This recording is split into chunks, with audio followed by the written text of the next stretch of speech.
Okay, mga karadyo, magandang gabi, DW1YBX, ano? Ito yung aking experiment. Actually, hindi na rin experiment to. Tagal ko nang ginagawa to. This is my 2-element quad for BHF. Okay, see? Ayan siya, oh. So, all non-conductive materials yung holder, including the boom, ano? I'm using PPR actually. Ayan, o. Tapos, ang coax niya ay LMR 400. Ayan, LMR 400. Okay, gusto niyo ba makita kung ano yung SWR niya? Ito yun, o. Whoops. Ayun. From 143 to 150. Ayan, nasa... Okay, yung ilagay natin sa 144 yung ano. Ayan, yan yung 144. Okay, nandito pa yan sa baba, ah. So, all the way, from 144 to 150 ay consistent na 1.2. Tingnan natin kung hanggang saan siya 1.2. 151, 152, 153, 154, 155, 156. Yun na. 157. Whoops. 158, 159. Ayan, okay. So, sabi mo ng 160 para sa 1.4. Pero imagine, mga karadyo, nasa kung pa lang siya, nasa baba. So, what if kung nasa taas na ito? So, yun. Ayan, yan yung ating okay. So, that is the 2-element quad. Okay. Ano ba ang gain nito? Sige, sabihin na natin na ang gain nito ay approximately siguro nasa mga 5.5. Yan. Yung front niya 5.5. Ang lobe niya, so ang lobe niya ay mga 120 degrees. Pero ang kaigihan nito, mga karadyo, maganda ang quality ng receive niya. Low noise siya, low noise. Yung likod niya, may maririnig ka pa rin. Yung gilid niya, meron, pero actually, itong position na to, ito, yung position na yan.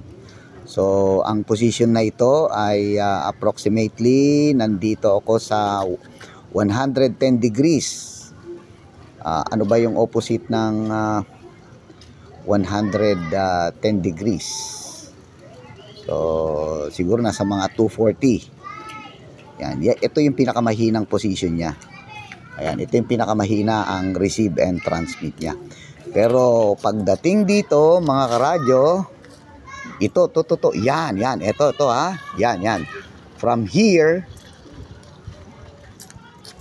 to here, this is the maximum. Hanggang dito, yan yung tinatawag natin na 120 degrees nga ba? Hindi lang, mga 120 to 140. Yan yung maximum lobe niya. Ito yung -3. Ito yung -3 dB na sinasabi natin. And this is, ito yung 0. Ito yung pinaka-front niya. Okay, medyo tabingi pa, pero hindi issue yan. Madaling i-sentro yan. Teka, natin. Ay, madali na yan. Okay? Yan. So, yan.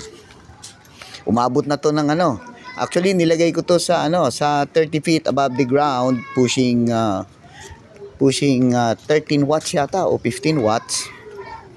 Kausap ko ay Angeles, Pampanga. Angeles City. Si Nico. Ayan. So, there you go. Direct feed siya dati. Kaya medyo erratic ang kanyang SWR. Pero mababa pa rin, Pero nung nilagyan natin siya ng 75 ohms quarter wave velocity factor, ito siya. And then, nilagyan na natin ng yung transmission line na 50 ohms LMR 400. Ito na yung kanyang SWR. Ayan o, consistent na siya sa 1.2. Kaya gumaganyan kasi meron naglalakad eh. Ayun o. Ayun, may naglalakad. So, pero pagka malayo na, wala na. So, yan na yung kanyang SWR. Kaya kung ilalagay natin sa 148 and 144, yan ang kanyang SWR. Consistent na 1.2. Ayun, may naglakad na naman. Kaya gumaganyan siya. Ayun. Ayun, may tao kasi doon. Kaya nakikita niyo yung effect, ano? So, talagang nakita natin yung kanyang yung directivity. Okay? So, there you go, mga karadyo. At, ewan ko kung itataas ko pa to kung, kasi subok ko na to eh.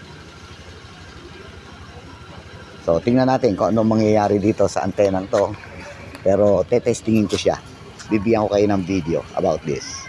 Thank you, and 73 DW1 YBS.